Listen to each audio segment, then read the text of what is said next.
Mapagpalang araw po sa inyong lahat mga kaagapay. Muli nagbabalik po ang inyong lingkod, si Kaagapay Mark. Nabubulol pa. Bali ngayong araw, hapon, punta natin si Tay Willie. Kamustahin natin siya, ang sitwasyon niya. Nakaraan lang, galang din ako dito sa lugar naman ni Geraldine dito sa may kabila. Si Tay Willie kasi dito pa sa may looban ng magubat, pero kahit tinatabasan naman ni Tay Willie itong mga daanan niya dito. Nakakatawa man si Tay Willie, napakasipag kahit may edad na siya. Talagang pilit pa rin siya naghahanap buhay kasi wala naman siyang ibang aasahan kundi yung sarili niya lang. Wala naman anak si Tay Willie, hindi siya nagkaroon ng anak dun sa namayapa niyang asawa. Kaya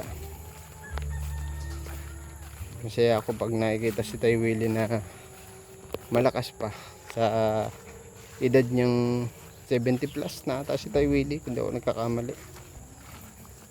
Nakamustahin natin siya. At nag-iisa lang siya dito sa may gubat-gubat, isang bahay dito. Tay Willie, Tay Willie, gandang hapon. Oo, ginagawa pala itong bahay mo. Oo, at yung mga dating kuan ay malutong pala. Oo, yung hardiplex po. Kamusta? Tatanggal yung mga pinakuan. Pinalitan na ng plywood. Okay po. At ako'y galing pala sa ilog.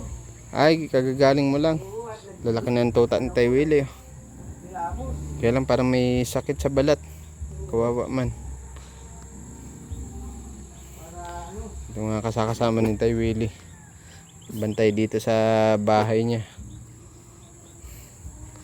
Kasi madalas itong dati na nakakawin si Tay Willie, kaya importante sa kanya may aso din. Yung kasama siya.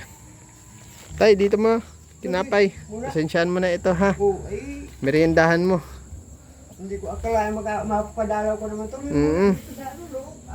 Para makakita ko naman ang ating munting bahay. bagong Inayos na pala ito, dingding. oo, at mga tanggal na yung pati bintana. Gawa po ng bagyo. Oo. Yun nga, ayusin pa yung likod na yun, at kung yung bagyo ay nandyan lang ako sa kanto nila kaupo. Ay, dito po. Walang kain. Kasi malakas ang hangin ng ulan. Ngayon, hindi naman ako pwede mag-evacuate at makakakuhakuti ng mga malikot ang kamay ang mga gamit dito. Opo. Kasi wala akong mga tiwala sa iba dyan. Kaysa iwan mo, nag-stay ka na lang dito, Tay. Kuha na ako, kahit na nanginginig ako sa takot. Yung kuhan. Yung bagyo. Yung bubong pa ang gaya, parang na yung anong tawag yun, buradul. Umangat-angat siya. Binantiyan ko dito ng alambre sa loob. Yun, medyo nagtibay-tibay. Kasi yung mga pinakuan dito ay mauna. Ayun. Medyo sa awa ng Diyos naman ay namagaan din. Dito ka, Tay. Konti, masilaw dyan, Tay. Hindi ka makita. Ay, nagkain ka na, Tay? Makuha pa lang ako, masain pa lang ako ngayon at hapon naman ako. Hindi ko nga kalahin mapapabisita ka naman dito sa amin, sa akin. At hapon na ako. Pati pala dito yung kusina mo, Tay. Ginawa din pala. Paano yun? Babaguhin ko yung kusina ko doon sa likod. Kasi sabi ni GM, yung mga aso ko raw dapat nakakulong lang dito. At nakakaawa daw. Kawawa man. Parang may sakit pati sila sa balat, Oo nga. May sakit nga sa akin. Kaya yung isang aso ay hindi pinapasok dito at ang baho. Kasi uso yata ang mga galis sa aso ngayon. Hindi mo man hindi man sila nakakain ng ano, ng bawal sa kanila. Baka nga, nakakain ng kung anong hindi magandang kwan. Kaya hindi ko pinapapasok dito at asamaan nga ako ng amoy. Kahit na araw-araw ay nakikita ko dyan sila. Kawawa man, oh. Nasisigla pati ano. Nahawaan yung... Pero inabisawan ka man tayo ng bagyo ng barangay na maglikas. Wala dito nagkuha sa akin. Wala dito sa akin. Nagkusa ka na lang ano dito, stay. Oo, dahil mahirap naman ako kung ako ay aalis dito ay mamaya pagbalik ko wala na akong naabot. Gamit. Yun. Kaya kasi ang tao dyan padaan-daan lang kahit gabi. Yun. Kaya ako'y steady lang dito kahit na natatakot ako sa panahon. Kasi malakas ang ulan ka ako, malakas ang hangin. Mabuti nga at na-repair na itong bahay mo, tay. Medyo matibay-tibay na. At dito lang ka ako sa lugar na ito, safety na ako. Pasalamatan mo tayo, yung nag-sponsor po siya dito. Salamat ka ako sa kay Ma'am Delia at saka kay GM at sila baga ang pari-uli ng kwan dito sa akin ang si Pal mo. Si Kuya GM. Kapatid mo. Kasi kung hindi sa inyong mga pagtulong sa akin at palagay ko walang iba nagmamalasakit siya, tay. Dyan, kahit na nakikita nilang talagang kung walang magagawa at pare-parehas sila wala. May hirap man lang din yung mga kapitbahay mo dyan, ano, kahit malalayo. Kahit na 5 pisong gas nga hindi ako makahiram dyan. Kaya ito sa awa ng Diyos naman may ilaw naman ako dito pag may solar lights ka na. Di meron akong solar. May ilaw na ako. Tipid pa. Opo. Yun. Salamat ako sa inyo at paano sabi mo rami nga inggit sa akin dyan, kudaway ko na. Mayaman na. Maya. Hindi naman. Kasi yung kako ay kusang loob sa akin na itinutulong sa akin. Dahil ako naman ay alam na wala Nag-iisa lang, ano? dito. Opo. Ngayon nga habang nagtatagal ang tingin ko sarili ko ay iba na, parang nag-aalaga na ako magpunta sa mga malalayo kasi laro naghihin ang baga paningin ko. Naglalabo na. Naglalabo na ang tingin ko.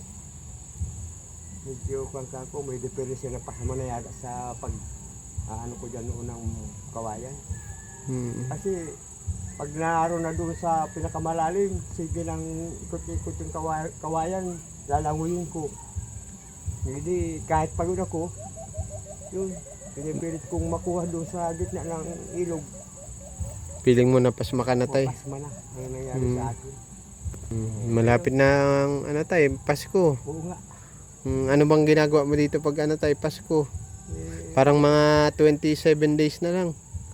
26. Ako pagka nakatuto mo na akong magluto yung Pansit. pansit. Yung spaghetti, alam ko muna yung pagluto-luto noon. Hindi lang ako ang pagtsatsagaan ko at marunong naman ako sa mga tinuro sa akin ni Kuya April. Yung pansit, hindi na ako katulad doon na nilalaga ko lang. Ano bang ano tayo, wish mo sa Pasko? Itong darating na Pasko. Yung kahit na isang luto lang na para pansit, okay na yun sa akin. Masaya ka na doon. Masaya na ako doon. Kasi pampahaba daw ng buhay ang pansit. Sabi nila. Oo, sabi nila. Tapos ito mga alaga mo, ano, kasama mo. At saka pasalamat ako sa kay Lord at inabot pa man ako ng ganitong Pasko. Sunod yata yung bagong taon na ano. Mga ano lang, mga 6 days lang, 7 days. Kasi yung mga wala Bagong taon naman. trabaho After mabibigat dyan, ano, nagbabalik ako, may balita dito sa akin, naroon na daw doon sa, ano, ihinatid na doon sa libingan. Mm. Sabi ko, ano, kulang sila sa exercise. Mm. At tangang kain sila ng mga matataba, yung mga karne ba. Mm. Hindi, yun, walang magagawa ka ko. At sabi nga niya, una-una lang ang buhay ng tao. Mayaman man daw o mahirap. Lahat man tayo, lahat man kakong tao. Mm. Gayon ang sistema. Diyos, ang si Lord lang nakakaalam sa bawat buhay ng tao. Tama po. Yun. Kaya pasalamat pa man din ako sa kanya dahil binibigyan pa ako ng mahabang panahon na buhay na talaga nakikipaglaban pa sa hirap ng panahon ngayon. Mm. Basta pray lang palagi, tuloy lang ang buhay, ano, tuloy ang hanap buhay. Kahit may edad na, ano tay. Kaya ako ay pag gising ko sa umaga, tagal ko ng tubig, kape-kape muna Mm. para kakamainitan ang sikmura. Kaya ngayon lang ang sistema. Ay yung mga narinig ko dyan sa itaas na mga masasamang pakinggan ko sa ano, pinapalabas ko lang sa kabilang tayo ko. Mm. Kasi ayaw ko nung may kaaway ako. Tama. Mahirap. Kasi madaling pasukin ang gulo, mahirap labasan. Mm. Yun. Tama ka dyan tayo, Katulad Willie. ko ngayon, katulad ko na nag-iisa lang ako dito, ay kung papatol pa ako dyan, di ba ka pinapatay pa ako? Mm. Yun. Talagang mas Kasi maganda siya- yung tahimik na buhay. Oo. Sabi nga yung iba daw, marami daw mga ano tawag dito, marites. Pinapasisya ko, maski mga kwan dyan. Marami akong Huwag mo na lang pansinin na tayo. Ha? Huwag mo na lang pansinin. Oo nga. Mm. Kung Sige. ano. Mapunta na din ako tayo, Salamat Willie. ulit Ha? sa'yo, Mm. At Oo, natutuwa naman ako at papabisita ka naman dito opo, sa at atin. naayos na rin itong bahay mo. Ano? Sa awa ng Diyos at Mm. kay Ma'am Delia. Thank you very much po kay Ma'am Delia. Tibay-tibay na yung Bahay mo, ano po? Mm. Thank you very much po kay Ma'am Delia. Kay Lord na katulad nung ano sana huwag naman na. Mm. Kahit medyo matibay-tibay nga ayaw ko na nung maranasan yun. Yung Bagyo, ano? Mm. Sobrang lakas ng hangin, Ang sobra. inaano ko, yung kako baka kung dito kako matumba. Mga nyog. Hindi yung bunga. Ah, oo. Kung sa bagay bahay naman niya. Mm. Matibay naman niya. Mabuti nga yung doon sa puno. Pinatinso na. Mm. Wala na akong problemang papatak dito sa bubong ko. Mapunta na ako tayo ha. Salamat ulit sa'yo. Pagpasensya mo na yung dala ko ha. Bumirienda ka na rin ha. Lalong habang tatagal ay pumupugi kay lalo ay Tayo Willie Bolero ay. parang binatang kwan talaga, binatang binata. Pagkamala ka talagang kwan. Parang artistahin ka ay. Artista. Oo. Sige tayo Willie. Salamat. Salamat pa ha. Ingat po, ingat. At